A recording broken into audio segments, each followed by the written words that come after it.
Hi, welcome to Empathetic Conversations. Today, we are talking about the power of patience with those with special needs. This is a subject that is very near and dear to many people. Many have children with special needs or siblings and so forth. So it's something that we're going to tap in today. And we're going to tap into the heart of Erica Barrett. She's joining us. She's a mom, she's an advocate, she's an educator, and she's a licensed social worker. And she also has a special needs child. So we're going to show empathy today and learn how we can show empathy to others in this situation. So we'll go ahead and get started. So welcome, Erica. Thank you so much for joining us. Good afternoon or good evening. Thank you for having me. Great, great. So tell me, what does empathy mean to you, and why do you feel it's lacking in the world? So what I did, Janine, is that I actually, I went to the dictionary like most of us would do.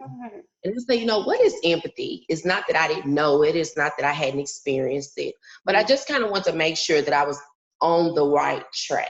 Right. And I read that definition. I had to ask myself, what does empathy means to me now that I know the definition? Right. Empathy means to me is allowing myself to be vulnerable in the eyes of the person that's on the receiving end. Okay. I like that. And I say that because when you're vulnerable, that means you are allowing yourself to feel, you're allowing yourself to be transparent in situations. Okay.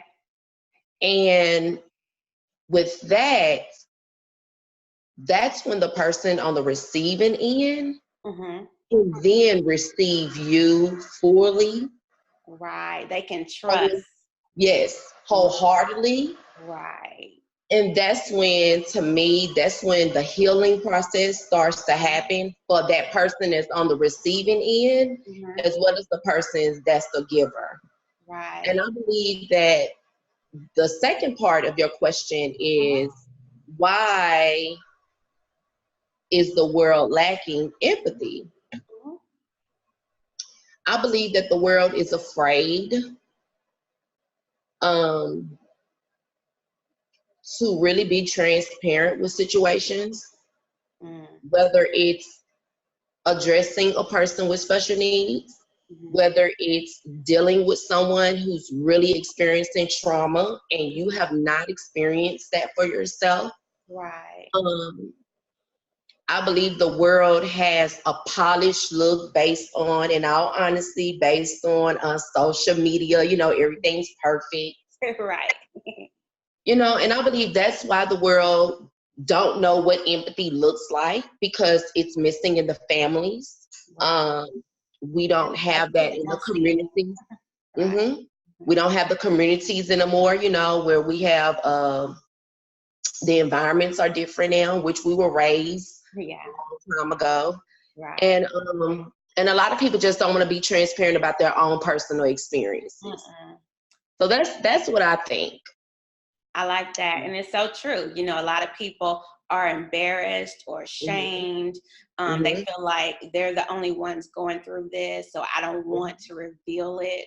So it's like you said, it's a lot of fear.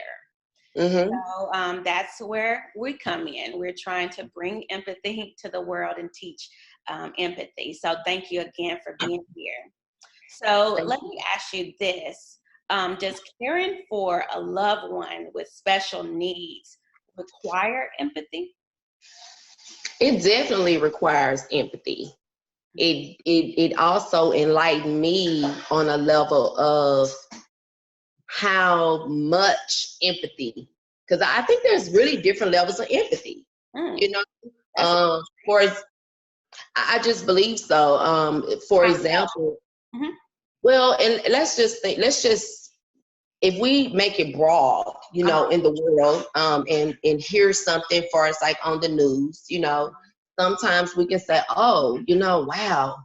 But if we hear something on the news and we know it gets a little bit personal in our space, then that's when we're able to relate a little bit more, and we may find ourselves wanting to reach out and wanting to empathize with them, just emotional wise, you know, crying, you know, never want to pray, you know. So I definitely think there's more levels. I do believe personally, once I had my own child with special needs, that's when I began to be a little bit more empathetic to other individuals with special needs. Just a little bit of background. I've been with Metro Nashville Public Schools for about 10 years. Okay. I originally was a substitute teacher, and then went on and got my bachelor's degree in social work, master's degree in social work, and applied for a school social work position with Metro Nashville Public Schools. Well, originally as a school social work, as a school substitute teacher, I used to sub in the special need classrooms. Oh, wow. And this is way before I had my child with special needs. Oh, wow. And you know, and then the teacher was like, you know, Erica, you're really good. We want to hire you full time. You know, this is the principal and the teacher. And I'm like, you know, no, that's just not for me. I can't do it. I can just work and then go on home, because there were certain things, and you know, that the kids were doing. You know, there was patience that you got to have, understanding, and I just did not have it. I felt like I were not a good fit for special needs individuals. So when I became pregnant in 2000 I can't even remember, 2000 actually, and had my own child with Angelman syndrome. Taylor has Angelman syndrome. That's when I knew then you cannot run from the calling that's on your life. Wow. That's an amazing story, that it was like you were set up for that. I was set up. Being prepared, I would say, you know, not in a negative way, but softening your heart to embrace a challenge. For that challenge, and it allowed me to be in that classroom and several other classrooms with the caregivers and the teachers who really truly cared about these kids. So it gave me a peace moving forward, knowing that, okay, you can't do this by yourself, but you definitely have some people on your team. Right. That's awesome. Tell us a little bit about Angelman syndrome. I know that's, you know, I didn't know about it until, you know, I found out about your challenge. But I think that's something that the world needs to be educated on. Yes. Thank you so much for asking me about that. Because I've said many times that I know for a fact that social work would not have been my degree. You know, originally I wanted to be a teacher, you know, but social work would not have been my degree if I had not experienced social workers along the way with Taylor's diagnosis. Okay. So Angelman syndrome is it's on the spectrum of autism. Okay. However, it's more severe than autism. With Angelman syndrome, it's nonverbal. There are some intellectual disabilities. There are some physical ailments, as well as there's no cure. So the biggest challenge with that is understanding that because there's no cure, early intervention is the key. Okay. And with those social workers, that's why I learned more about early intervention, and which looks like physical therapy, occupational therapy, speech, aquatic therapy. And they showed me so much empathy and compassion, and they were so open and they were so honest and they advocated with me and for me for the services that my son needed. That I believe if it were not for them, I would not be where I am today. Wow. I wanted to give that back to the world. Yeah. That is a blessing. Yes. Wow. Yes. That is amazing, because I know that, every child is a blessing. Mm-hmm. But I know that was really overwhelming, Very overwhelming. Yeah, right. I'm so glad that you had that support and was able to get that early intervention. That's Yes. awesome. Awesome. Yes. So tell us a little bit more about your journey. You told us a little bit about how you were able to start that early intervention, but how has your journey changed you as an individual outside of taking on the role of becoming a social worker? So just, I think you and I kind of spoke briefly about the stages of grief. Mm-hmm. And I really had to experience that for myself, because it's not that I had a child that was that I miscarried, or I had a child that passed away. I had a child that received a diagnosis and there's no cure. Right. So with Granny Conversations, you formulated a beautiful poem that was titled "You Can Turn Broken Pieces into Love." Yeah. And I believe that defined me all the way around, because I didn't know who I was with the child with special needs. I knew who I was as a mother, as a mom, as a wife, raising two other kids that was typical developing. Right. And when you have a child with special needs, Mm-hmm. it definitely teaches you humility, because you really do concern yourselves with what other people have to say. Right. What are other people thinking about you? Because you have a child that's, let's say they're making noises. You have a child that's, Taylor's very hyper. So maybe he's a little hyper in situations, or environments. Right. So I really had to figure out who I was going to be, who I could allow myself be for this child. Right. And I just remember God, with the Lord, just speaking to me, and said, the same things you need, this child needs, and it's not different. He's nonverbal. So if you and I, we eat breakfast, lunch, and dinner, this child also eats breakfast, lunch, and dinner. You want to be educated, he needs to be educated. So all those things, I just really had to figure out, how can I be the best mom for Taylor? His name is Taylor. And then I had to figure out, because as a wife, I had to figure out, how can my marriage survive a situation like this? Right. Because it definitely was overwhelming, a lot of stress, a lot of arguing, a lot of finances, Right. You have whole new medical bills that you have to take on, very expensive. All these roles. Yeah. And then we made the decision, my husband and I made the decision where it was just best that I just didn't work. Okay. So here we are. It's like you have a child with special needs, two other kids, and now you're unemployed. Like, oh my God, what do you do? Yeah. So definitely prayer. Okay.